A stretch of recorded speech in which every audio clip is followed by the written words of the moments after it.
The key thing for you if you're grieving is to let yourself feel your emotions, but don't project them at the person that you're grieving for.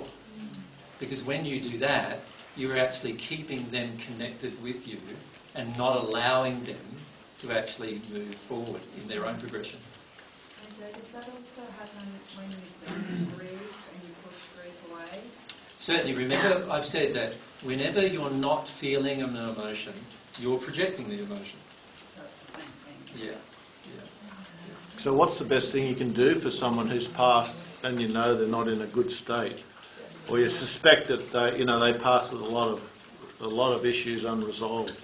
What's the best thing? What I would do is I would get a DVD of one of the Secrets of the Universe's DVDs, sit down with them, long for them to sit down with you next to you, and say, I want you to watch this DVD now with me.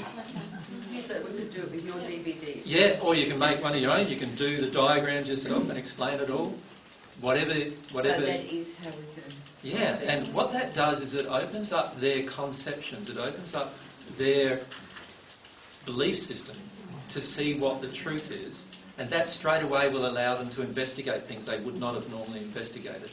See, just the act of passing is a very, very sensitive time for a spirit. And the reason why is that many people on earth don't believe in a spirit world until they pass. Yeah. Now that is a time when, if you take the opportunity, you can teach so many things of truth to the person. And that's why the majority of celestial spirits do not spend much time in the sixth sphere talking to sixth sphere spirits. The majority of them spend huge amounts of time in the hells or in the first sphere talking to spirits who have just passed or are just working through emotions. And the reason why is because the spirit in the sixth sphere has already got a very, very predetermined set of beliefs that a spirit in the first sphere doesn't have. And they are very, very difficult to help to get on the divine path when you've got a very specific set of beliefs. So if you have loved ones that have passed, allow yourself to talk to them. They will hear you when you talk to them. Right? You don't think you're talking to yourself.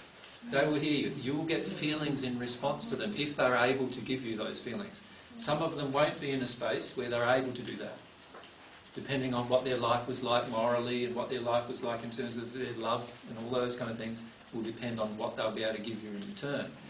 But don't think that they can't hear you, because they can. Now, they have free will too. They might want to say, what a load of rubbish, and walk off, and that's okay too. And you may even feel when they do that. But you've at least done the right thing to try and get them to on the right At least, path, yeah. There's so much help you can give. Knowing the truth, Yep. there is so much help you as a person on earth can give people in the first sphere of the spirit world. And one of the things that I would dearly love to be able to do is sit down with hundreds of mediums and actually talk about how to interact with spirits in the first sphere to help them progress on the divine path. Have there been many spirits sitting in on our meeting today? Yeah, there's over 100,000 actually today. You're looking at us. No, they're looking at us. They're looking at us, but they're sort of like, this has become for them a huge amphitheatre that many of them are connected to you.